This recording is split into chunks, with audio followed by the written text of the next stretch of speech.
Spoiler Perfect World episode 134. Setelah memakan 200 batang rumput jiwa, Si Hao berhasil mendapatkan kekebalan terhadap serangan magis. Meskipun kekebalan ini hanya sementara, ini sudah lebih dari cukup.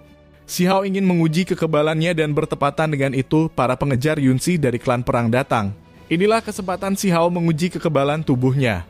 Tanpa perlawanan yang berarti, para pengejar Yunzi ini musnah seketika.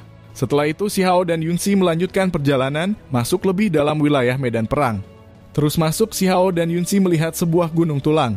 Di sekitar gunung tulang ini, terdapat pohon kecil yang bercahaya, harta surgawi, buah bodi emas tumbuh. Buah bodi tentu saja lebih berharga daripada rumput jiwa darah.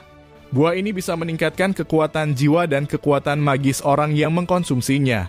Tapi seperti rumput jiwa darah, ada efek samping yang akan ditanggung oleh orang yang memakannya. Si Hao tidak memikirkan efek sampingnya, tapi memikirkan penjaga buah ini.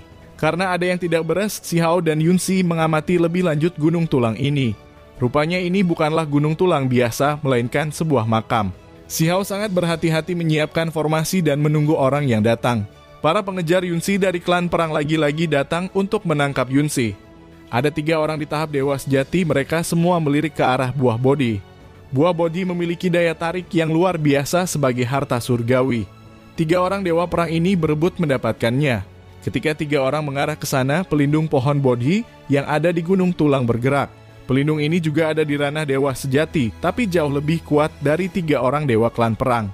Keserakahan membuat orang buta, para dewa sejati bertarung untuk mendapatkan buah bodi. Ketika para dewa sejati ini bertarung, Si Hao dan Yunzi berada di bawah gunung tulang. Ada sebuah kolam darah dan keberadaan yang menakutkan. Tapi karena tempat ini gelap, Si Hao tidak ketahuan. Tentu saja untuk keamanan, Si Hao menyembunyikan Yunzi di kuali obat. Si Hao melancarkan serangan ke arah kolam darah untuk membuat keributan, membangkitkan eksistensi kuat yang ada pada kolam darah. Ketika dewa yang ada di kolam darah bangkit, semua tempat jadi kacau. Si Hao mengambil kesempatan ini untuk memetik buah bodi. Si Hao berhasil mendapatkan buah bodi, tapi itu kembali diambil oleh penjaga gunung tulang. Perbedaan kekuatan yang jauh membuat Si Hao tidak berani merebutnya secara paksa. Pertempuran masih berlanjut, buah bodi yang sudah dipetik menjadi rebutan. Dewa sejati yang menjaga gunung tulang bertarung dengan 3 dewa klan perang. Hasilnya buah bodi jatuh ke tangan dewa sejati dari klan perang, tapi untuk itu ketiga dewa ini terluka serius. Mereka berhasil merebut buah bodi dan melarikan diri. Penjaga gunung tulang bukan tidak mampu menghadapi mereka, ia hanya tidak ingin meninggalkan gunung tulang yang ia jaga. Si Hao mengikuti dewa sejati dari klan perang yang terluka parah, melancarkan serangan demi mengambil kembali buah bodi.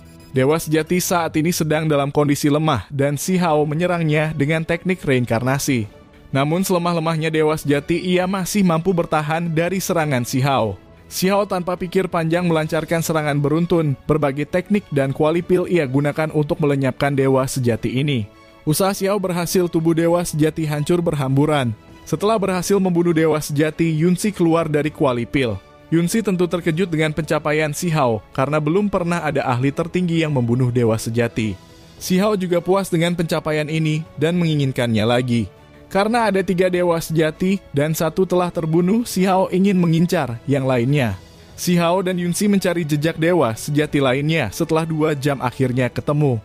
Dewa sejati ini terluka lebih parah dari yang pertama, tapi dewa sejati masihlah dewa sejati. Pertarungan intens pecah. Ya, Si Hao masih menjadi pemenangnya kali ini. Si Hao tidak melanjutkan mencari sisanya dan memasuki wilayah perang kuno makin dalam.